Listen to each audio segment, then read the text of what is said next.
Mashed potatoes! All PGA picks on Sports Tree Limited are brought to you by the Bogey Club, premier golf simulator and lounge.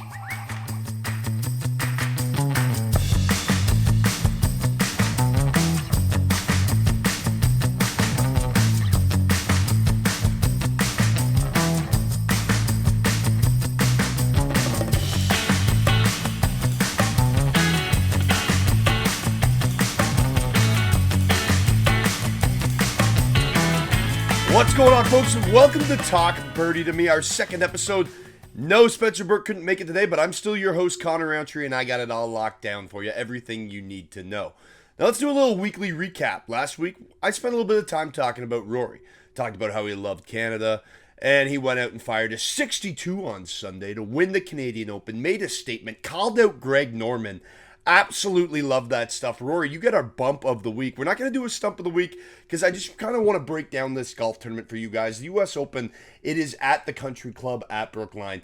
7,356 yards. Very tight, thick, rough. I've been watching videos all week. Guys just dropping balls on the green and them literally rolling off into a hazard.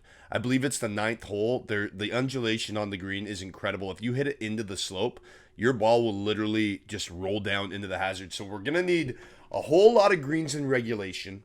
We're going to need bogey avoidance. That's going to be a big stat this week, is not making mistakes. Guys like Cam Smith that make those mistakes. We saw that on his Thursday round at the Canadian Open. And then he battled back with I believe he shot a 6-under round on the Friday to battle back and make the cut. But you won't be able to get those opportunities at the Country Club. So you're going to need some bogey avoidance. You're going to need to be very, very creative around the greens. And with that in mind, I'm just going to start talking about some of the guys this week that I like. Also, folks, our full pick package for the U.S. Open is available now. Our top 3 golfers to win, our best bets, our to make the cut parlays, and a whole lot more. Make sure you get in touch with us. All you have to do is comment if you want it, DM us, message us, and we'll get that over to you. Now, Rory McIlroy.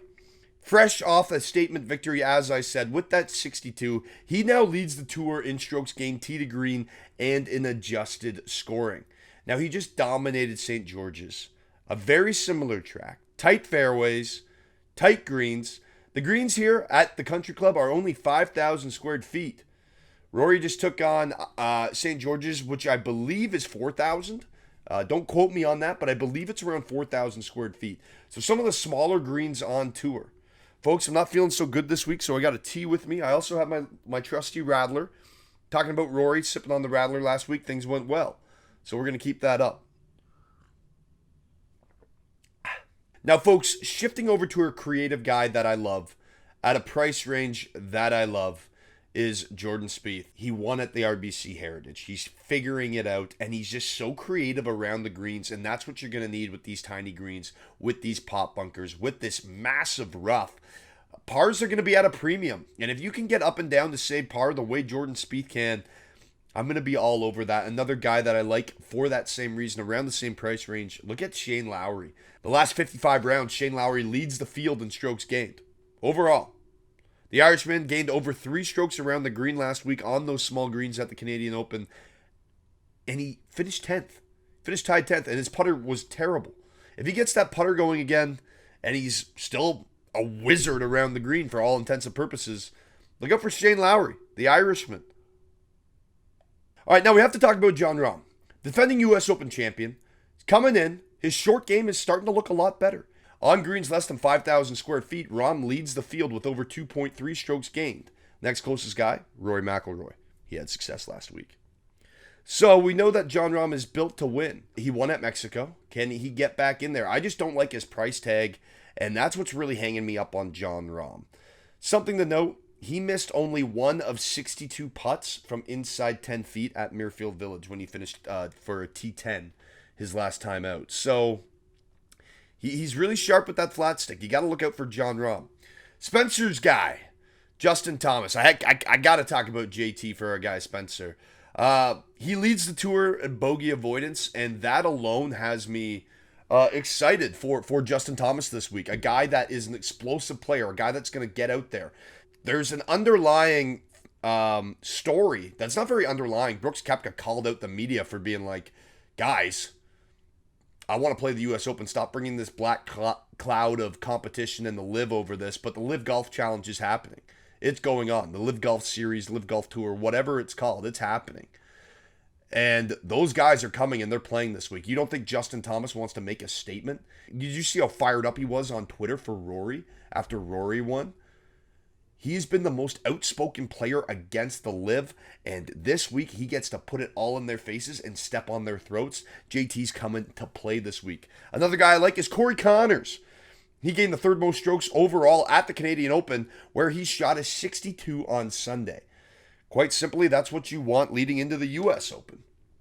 Can't want much more than that. Like Corey Connors, folks, there's a few more guys that I just want to highlight in that 25-1 and plus range. And we're going to start with Tony Finau. His past two starts, he's finished second and tied for fourth, respectively, with a T2 in Mexico.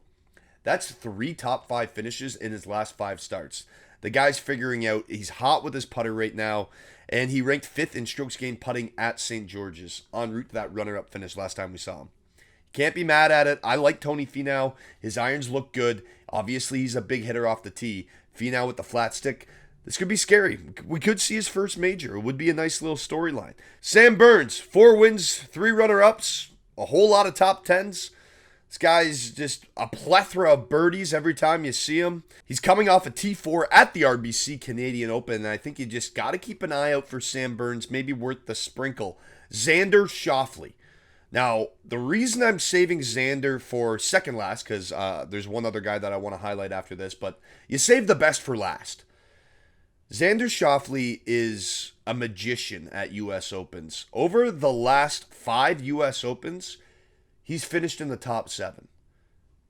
5 consecutive top 7 finishes at the U.S. Open. So I'm not going to say that's my best bet of the week. Remember, you got to get our picks package. All of our golf picks are brought to you by the Bogey Club. Make sure you go and check them out. But, guys, the top 10, Xander, he's done it 5 times in a row. I mean, it's right there. Go look for it. Matt Fitzpatrick. Now, there's been a lot of rumbling, and I'm getting kind of tired of it, that this kid can't win. This kid's a winner. No, he has not won on the PGA Tour yet, but he's dominated the DP Tour. He actually won at the Country Club in 2013. He won the U.S. Amateur. So the last tournament of significance at this track, he won it. You can get him at 50-1 and up. It's a good little pick there for Matt Fitzpatrick. Love that line. And obviously, he got off to a hot start at the Canadian Open last week. Can he emulate that performance and carry it through the weekend? I guess we'll see, folks. Thanks so much for tuning in to this week's edition of Talk Birdie to Me. Folks, I'm your host, Connor Roundtree. Our weekend pick package is available now. UFC picks, PGA picks for the U.S. Open. And remember, all of our golf picks are brought to you by the Bogey Club, Premier Golf Simulator and Lounge. Folks, that's all for this week. We'll catch you next week, and we'll talk birdie to you then.